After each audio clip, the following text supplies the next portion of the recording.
Утре 14 јуни, 10 марш за ангелите во Кочани. Овој пат маршот започнува во 18 часот и 5 минути од градскиот парк во Кочани.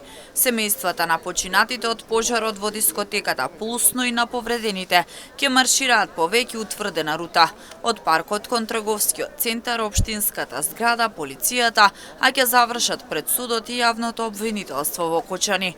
Целта е да добијат одговори на нивните прашања од надлежните институции и да има правда за нивните ангели.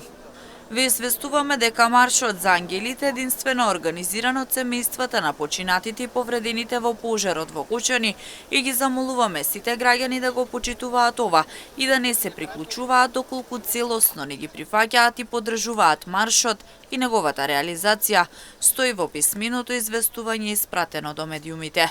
Семејствата на настраданите од пожарот во дискотеката секоја сабота заеднички маршираат по кочанските улици, бидејќи како што велат до крај ќе се борат за правда за своите деца. Во пожарот во дискотеката Пулс на 16 март годинава загинаа 62 лица, а околу 200 беа повредени.